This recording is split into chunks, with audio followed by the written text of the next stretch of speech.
The Adult Mix, only on 96.3 WHUR. It's Lenny White and Shaka Khan. Who do you love? I'll give all my love to you before that Keith Sweat and the Whispers. Come on home. That's from their new one. I'm Felicia Desmond. Good afternoon. Tonight's Soft Jam is Red Light Special by TLC. So hear it on the Storm with Bob Thomas, and here's what you win. Tickets to the Budweiser Superfest on July 22nd. It's 4:39 at 96.3 WHUR. More of The Adult Mix just around the corner. If you need cash, why not use the equity? 9 cents when you buy any beverage. So for lunch on the run, remember, all roads lead to 7-Eleven. It's Tom Joyner in the morning and the Adult Mix all day. HUR.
Mix only on 96.3 WHUR. Music from a Washington native.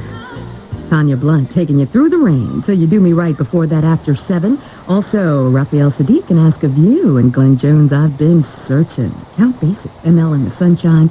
Separate Ways by Layla Hathaway, and we started the 6 o'clock hour with Vertical Hold. Giving up some love today, 6:26. I'm Felicia, 79 degrees on the outside. Did you know that men 18 years or older that haven't registered with the Selective Service are not eligible for student loans or federal jobs or federal job training? Well, you can register at your local post office today or on Wednesday. WHUR is proud to be a part of our community. 6:26 now. Coming up for you, the Daily Drum with Herman Washington. And tonight's Soft Jam is the Red Light Special by TLC.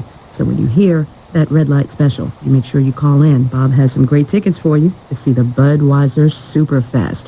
And also, we have lots of stuff happening, so make sure you keep it on 96.3 WHUR to find out what's going on and how you can win some cash. The Adult Mix has your big money on the 4th of July. $200 every hour. We'll start giving out the cash at 8 in the morning and continue right up until 10 o'clock during the Quiet Storm. This is a special grand finale, songs in a row. Make sure you cash in. Make sure your radio's on 96.3 for the 4th of July. What better way to give your wallet a the Adult Mix? We're listening to Jim Benoit discuss back pain and the date on step. Could force the General Assembly to meet in special session to consider motor voter legislation this year. The O.J. Simpson murder trial resumes on Wednesday with more testimony by FBI hair and fiber expert Douglas Dietrich. News correspondent Royal Oakes has more. A fundamental question is whether the jury has bought into the conspiracy theory. While many cops and criminalists were portrayed by crime examiners as bunglers, the evidence of a plot to frame O.J. Simpson still seems pretty thin. A former federal prosecutor accused of helping the Cali cocaine cartel has agreed to a plea bargain. Donald Ferguson is a one-time assistant U.S. attorney in Miami. He pleaded guilty today to conspiracy to obstruct justice and money laundering. Ferguson says he did not know at first that he was helping secure false statements from drug defendants to help a reputed Cali cartel chief, but he says he later realized he was breaking the law. 2 Florida men convicted of robbing and killing a German tourist in Miami will get many years behind bars. Leroy Rogers was sentenced today to life behind bars for the murder of Barbara Meller Jensen, plus an additional 15 years for the robbery conviction. Anthony Williams was given life plus 30 years. Both men have to serve at least 25 years before they're eligible for parole. Williams admitted using his car to bump the woman's car from behind. The pair then grabbed her purse, and she fell. She was crushed under the rear wheel of their car as they drove off. The trial of a South Carolina woman accused of drowning her 2 sons last year and blaming the murders on a fictitious black man gets underway a week from today. What are the chances of the woman getting the death penalty for her deed? Victor Stribe, a Cleveland state law professor who has studied the issue of women on death row, says probably not. Those who kill their children are very unlikely to get the death penalty and actually remain on death row. The women who, those very few, very rare women who do get sentenced to death are mostly women who, like the men on death row, have robbed a store and shot the clerk. And in essence, they're stranger killings. Stribe says the chances of a jury giving Susan Smith the death penalty is unlikely. Of all people sentenced to death, actually, only 1 in 50 are women. Of all those now on death row and possibly awaiting execution, only 1 in 100 are women. And of those executed in this current era, this last 22 years, only 1 in 300 are women. The head of the nation's largest teachers union is warning teachers to reach out to parents. Keith Geiger of the National Education Association told the group's annual convention today that teachers could see support for public schools plummet. He said communities may turn to what he called some outside agent who promises to make everything right with one magic bullet. Geiger says parents could withdraw into their own ethnic, religious, or elite islands and turn to public schools as a last resort. He says that would hurt poor children's ability to get a good education and leave all children less engaged in their communities. The Grateful Dead concert in Indiana has been called off tonight after a riot off stage last night. Who could not get tickets threw rocks and bottles at police. Authorities had to use tear gas and mace to break it up. Dennis McNally, a spokesman for the Grateful Dead, says canceling was the right thing to do and they will reassess playing for an outdoor show again. Sylvan Glade gets a little tough to secure, and it may be a while before we can go back to Sylvan Glades. In sports, the Baltimore Orioles open a 3-game homestand against the Minnesota Twins tonight. The Birds are coming off a nearly improbable win against the Toronto Blue Jays yesterday, coming up with 7 runs in the top of the 9th inning to beat the Blue Jays 9-7 at the Sky Dome. According to some reports, the Baltimore Orioles may offer pitcher Sid Fernandez a partial buyout of his 3-year contract if he retires. Fernandez himself raised that prospect after surrendering 3 runs in 3.5 innings on Thursday. Slugger Eddie Murray broke 2 ribs on his left side when he was tagged hard while sliding into home plate yesterday. Murray, who got his career hit number 3,000 on Friday night, is expected to go on the 15-day disabled list today. The number 1 pick in the NBA draft, Joe Smith, says while at Maryland, the name of Len Bias was always mentioned around him. Every other day, well, you're the next Len Bias, he could be this, he could be that, and things like that. So, it was kind of tough because, I don't know when people say you're the next Len Bias, whether they were saying it because of what happened to him or they were saying because I was on the court, and things like that. But, it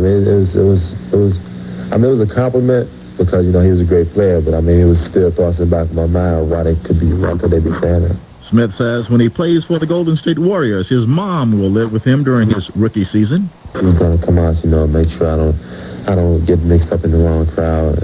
Make sure, like we were talking about earlier, the friends, make sure I don't get befriended.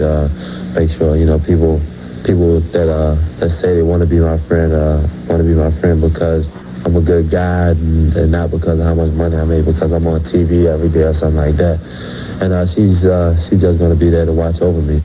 A woman charged with threatening to kill Roberto Alomar will spend tonight in jail. Tricia Miller's bail hearing has been delayed until tomorrow. She was arrested yesterday in Toronto's Sky Dome Hotel, where the Blue Jays' second baseman resides during the season.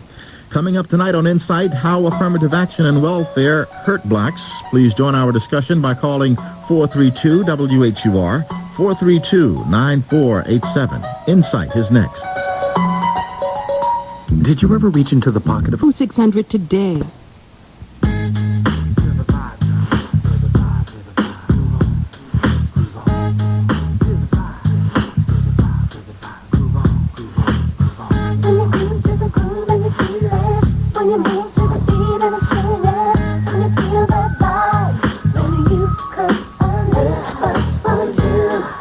Can you be a